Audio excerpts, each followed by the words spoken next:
देश की जीडीपी में 30% की हिस्सेदारी रखने वाले एमएसएमई सेक्टर के लिए बजट में वित्त मंत्री ने तोहफों की बरसात की है। देश की इकोनॉमी के ग्रोथ इंजनों में शुमार एमएसएमई सेक्टर को टैक्स राहत से लेकर सस्ता कर्ज तक की सौगात वित्त मंत्री ने बजट भाषण में दी। MSMEs and professionals. MSMEs are growth engines of our economy. Micro enterprises with turnover up to 2 crore of rupees and certain professionals with turnover of up to 50 lakh rupees can avail the benefit of presumptive taxation. I propose to provide enhanced limits of 3 crore and 75 lakh respectively to the taxpayers whose cash receipts are no more than 5%.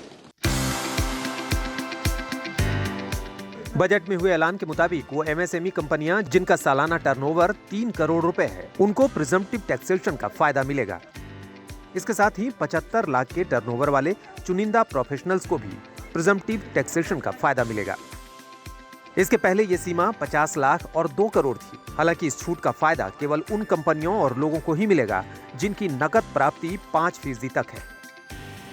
Presumptive taxation scheme आमतौर पर वो कारोबारी और professionals अपनाते हैं जो किसी बही खाते और वित्तीय रिकॉर्ड को नहीं रखते हैं। ये लोग ना ही किसी अकाउंटेंट को रखते हैं जो उनके लिए आईटीआर फाइलिंग कर सके। ऐसे में ये प्रिजम्पटिव टैक्सेशन स्कीम उनके बड़े काम की है, जिसमें वो टैक्स के नियमों का पालन करने में सफल रहते हैं। इस बार सरकारों ने एमएसएमई के लिए एक बहुत बड़ी डिक्लेरेशन करी है। 1% की कटौती करी है ब्याज दरों के अंदर और 9,000 करोड़ रुपए का कॉर्पस फंड अलॉट करा है एमएसएमई के लिए।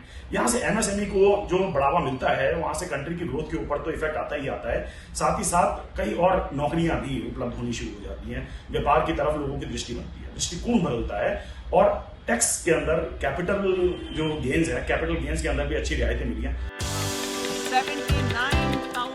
एमएसएमई सेक्टर के लिए राहतों का पिटारा केवल यहाँ तक सीमित नहीं रहा। बजट में वित्त मंत्री निर्मला सीतारमण ने ऐलान किया है कि 1 अप्रैल से क्रेडिट गारंटी स्कीम का नया रूप लाया जाएगा, जिसमें 9,000 करोड़ का आवंटन किया गया है। इससे गारंटी फ्री लोन की इस स्कीम का कुल आकार 2 लाख करोड़ का हो जाएगा। इसके साथ ही कोविड-19 की महामारी में मुश्किलों में आने वाली एमएसएमईज को भी राहत दी गई है। कोविड-19 के दौरान कॉन्ट्रैक्ट पूरा करने में असफल रही कंपनियों की जमा रकम का 95% सरकारी कंपनियों को वापस करना होगा और नेशनल फाइनेंशियल इंफॉर्मेशन रजिस्ट्री के जरिए वित्तीय स्थिरता और आसान कर्ज मुहैया कराने का बंदोबस्त किया जाएगा। इसके साथ ही कंपनी एक्ट के तहत एक केंद्रीय प्रोसेसिंग सेंटर भी स्थापित किया जाएगा, जो कंपनियों के दाखिल किए गए फॉर्म्स पर जल्द फैसला करेगा।